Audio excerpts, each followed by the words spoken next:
نن هغه خلک په غور سره واورئ چې د چا وینه کې غوړوالی سیوا شوی وي، یعنې کولیسټرول یې سیوا شوي وي، هغه به کوي څه شی. ظاهره خبره ده چې د چا وینه کې غوړوالی سیوا کېږي، کولیسټرول سیوا کېږي، هغه ته څه شی دی؟ د دنیا ټول نه خطرناکه بیماري چې هغې ته موږ هارټ اټیک وایي، چې ټول نه زیات خلک مړ کوي، دې ته به هارټ اټیک بیا کېږي، یا د زړه رګونه به یې بندېږي، یا دې نه بغیر به هغې ته څه شی کېږي؟ هغې ته به فالج هم کېږي، چې بیا ټول عمر انسان څه شی وي؟ معذوره پروت وي. اوس کول څه شی دي؟ دې باندې اول ځان پوه کړئ چې د انسان بدن کې، د انسان جسم کې دوه قسمه کولیسټرول وي. یو ته ایچ ډي ال وایي، های ډنسټي لیپوپروټین، یو ته ایل ډي ال وایي، لو ډنسټي لیپوپروټین.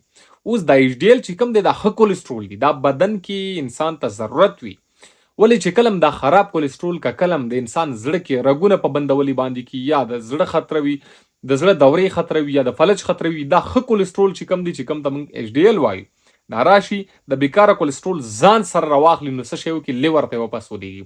نو دا ډېر ښه کار کوي. اوس که د چا وینه کې غوړوالی سیوا شوی وي، موږ به یې اوس کموو څنګه؟ اوس زه درته یو څو طریقې ښیم چې هغه به بالکل افیکټیو وي. څنګه؟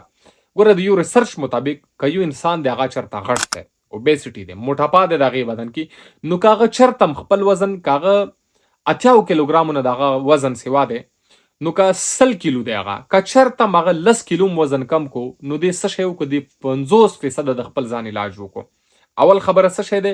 که څوک هم 80 کیلوګرامونه سیوا وي، نو کوشش کوئ چې خپل وزن 80 کیلوګرامونه کموئ. نو څه شی دی دا؟ نیم په نیم علاج تا د خپل ځان وکړو. دویمه خبره څه شی دی؟ دویمه خبره دی چې انسان ورزش وکړي. ورزش یو افیکټیو وی چې زه ورته ووایم که نه، ډېره ښه طریقه دی د بیکاره کولیسټرولو کمولو او د ښه کولیسټرولو زیاتولو. یو ښه طریقه دی. خامخا ورځ کې یو ځل خامخا ورزش کوئ. څومره ورزش پکار دی؟ یو نیمه ګنټه ورزش کم از کم کوئ. نو دې سره کېږي څه شی؟ بیکاره کولیسټرول چې کوم دی هغه به انسان بدن نه وځي، او ښه کولیسټرول به د انسان بدن کې جګېږي. نو دا یو ښه طریقه دی. دې نه بغیر څه شی دی؟ سیچوریټډ چې کوم فیټس دي هغه کمول پکار وي. څه شی دی؟ لکه ریډ میټ یا سره غوښه که موږ ورته وایو، غوښه ډېره زیاته خوړل نه وي پکار. یا پی شوې ډېرې زیات، یو انسان دی هغه ډېرې زیاتې پی څکي، یا هغه شوده چې کوم پی دي، شوده موږ ورته وایو.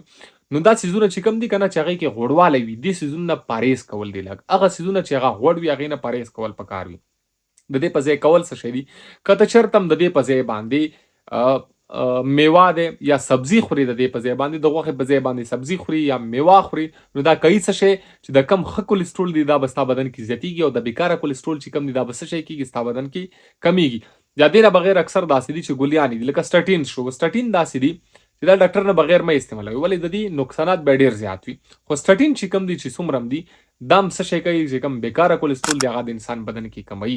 دې نه بغیر کول دا دي چې سموکینګ که څوک کوي، سګرټ څوک څکي یا نشه کوي، هغه کمول پکار وي. ولې کمول پکار وي؟ که چېرته هم څوک نشه نه پرېږدي، نو هغه کې کېږي داسې چې د کم ښه کولیسټرول دی د انسان بدن کې، د دې چې کوم هغه ایوریج دی هغه کموي. ښه کولیسټرول به ستا بدن کې کمیږي، او بیکاره کولیسټرول به ستا بدن کې اوچتېږي. نو کول څه شی دی؟ چې ستاسو کم سګرټس کوي، د هغه هم پکار دی چې انسان یو لیمټ پورې څکي یا یې کم کړي. دې سره هم د انسان کولیسټرول بدن کې کمیږي. دې نه بغیر ټول نه ضروري او اهم پوینټ چې کوم دی هغه د سټریس، انزایټي او ډپریشن. ګورې، سټریس، انزایټي او ډپریشن یو دومره خطرناک شی دی چې د دې ډایرکټ اکثر امپیکټ څه شي باندې وي؟ کولیسټرولو باندې وي. ښه کولیسټرول کموي، بیکاره کولیسټرول سیوا کوي. سټریس، انزایټي او ډپریشن اکثر وختونو کې کوي دا چې کله بیکاره کولیسټرول زیات شي، نو د دې د وجې انسان ته بیا څه شی کېږي؟ هارټ اټیک یا فلج کېږي دې ته. نو دا یو څو طریقې داسې دي چې کله هم ته سټریس مینجمنټ وکړي، سټریس کم کې، خپل انزایټي او د ډپریشن علاج وکړي، یا موټاپا وي بدن کې هغه کمه کړي، یا ښه خوراک شروع کړي، یا خوب چې کم دی خوب ستا ټیک شي، نو دې سره انسان بدن بیا بالکل هم ټیکېږي. مهرباني.